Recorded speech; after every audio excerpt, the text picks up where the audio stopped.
बहू और बुलेट। घर के बाहर फट फट फट की जोर से आवाज हुई। सीमा को लगा कि पटाखे फूट रहे हैं। वो डर के मारे घर से बाहर निकली। देखा तो सामने योगेश यानी कि पतिदेव एक बुलेट बाइक पर बैठे हैं। अरे डर गई क्या? बाइक लेकर आया हूँ तुम्हें घुमाने के लिए। सच में? मुझे लगा पटाखे फूट रहे हैं। अरे पटाखे भी फूटेंगे और मिठाई भी बटेगी। माँ को तो बुलाओ। माँ भी बाहर आ जाती है। अरे योगेश बेटा, इतनी जल्दी आ गया? और ये गाड़ी किसकी है? साहब की है? हाँ माँ, तुम्हारा बेटा साहब से कम है क्या? मेरी ही है। अरे बेटा, इतनी बड़ी गाड़ी ले ली, इससे तो तू घोड़ा ही ले लेता। महंगी पड़ी होगी ना? माँ महंगी सस्ती छोड़ो और मिठाई लाया हूँ, गांव में बंटवा दो। अरे बंटवा क्यों दो? पीछे बैठो, गांव में बांट कर आते हैं। सब खुश थे। योगेश गांव के बाहर एक कोयले के खदान में मजदूरी करता था। मेहनत और अकल से उसने वहां ठेकेदारी का काम सीख लिया और सूझबूझ से ठीक ठाक पैसा बनाने लगा। गांव में बात फैल गई कि योगेश के घर धमाका गाड़ी आई है। ऐसी गाड़ी पहले कभी किसी ने गांव में तो देखी नहीं थी। योगेश और माँ गाड़ी से वापस घर आ जाते हैं। बेटा, बाबूजी ऊपर से देख रहे होंगे और आशीर्वाद भी दे रहे होंगे तुझे। वो होते तो उनको भी घुमाता माँ। पूरे गांव में नाच नाच के मिठाई बांटने जाते। जैसे मैंने नाच नाच के बांटी थी जब वो अपने लिए एक साइकिल लेकर आए थे। बस बस, बाबूजी दो बात भी सुनाते कि फटफट वाली फटफटी ले आया।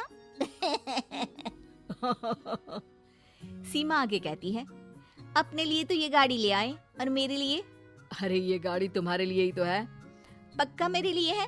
अरे पक्का तुम्हारे लिए है।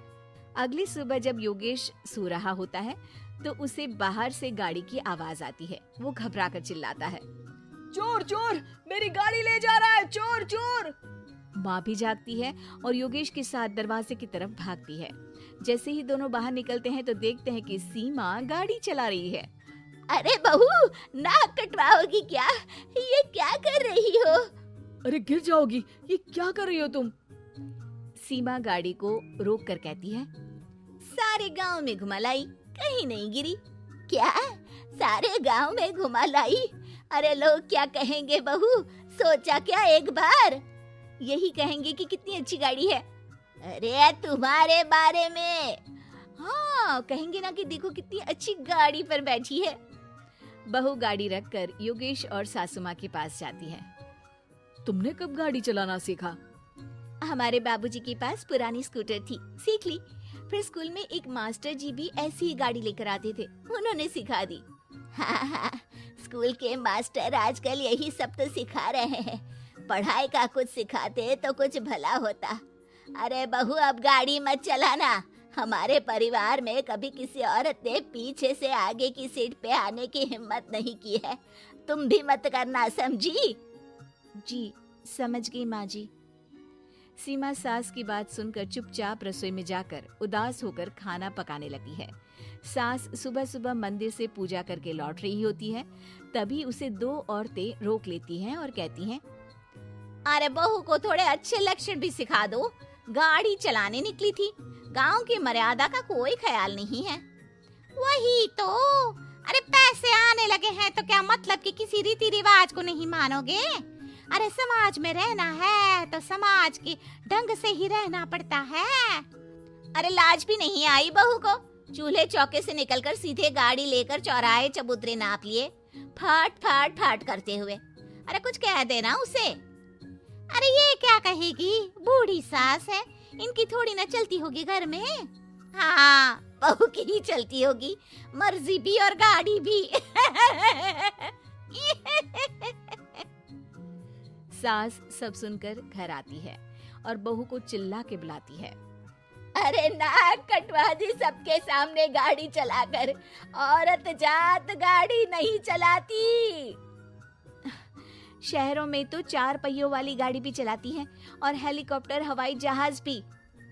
शहर में थोड़ी ना रहती हो मैडम साहिबा। आज के बाद गाड़ी से ही नहीं, यूं भी निकलना बंद तुम्हारा घर से। माँ सही कह रही है। कहीं भी जाना हो तो मुझे बता देना, मैं लेकर चलूंगा। आज माँ को तुम्हारे कारण कितनी बातें सुननी पड़ी। इतना कहते हुए योगेश वहां से चला जाता है। बारिश की वजह से कारखाने के रोड पर कीचड़ रहता है, इसीलिए योगेश गाड़ी घर रख कर जाता है और किसी से लिफ्ट लेकर कारखाने पहुंचता है ताकि नई गाड़ी गंदी ना हो। लेकिन शाम को इतनी तेज बारिश होती है कि उसे वापस आने का कोई साधन ही नहीं मिलता। बारिश बढ़ती जाती है, रात के 11 बज जाते हैं। रास्ते में एक नदी का ब्रिज है, अगर उस पर पानी आ गया तो योगेश कारखाने में ही फंस जाएगा। पूरी रात भूखे प्यासे बितानी पड़ेगी। घना अंधेरा, बिजली की कड़कड़ाहट और तेज बारिश। राजेश डर भी रहा था, ठंड से कांप भी रहा था। तभी उसे रोड से आती हुई एक रोशनी दिखती है। वो देखता है कि उसके सामने एक बाइक आकर खड़ी हुई है। वो ऊपर वाले को धन्यवाद देकर उस बाइक वाले आदमी की तरफ बढ़ता है, पर पास जाकर देखता है तो भौचक्का रह जाता है। सीमा, तुम यहाँ इतनी बारिश में गाड़ी पर? पहले बैठो तो, नदी ब्रिज पे आ जाएगी तो जाना मुश्किल हो जाएगा। योगेश गाड़ी के पीछे बैठता है। सीमा गाड़ी चला रही है। मैंने तो तुमको पहचाना ही नहीं।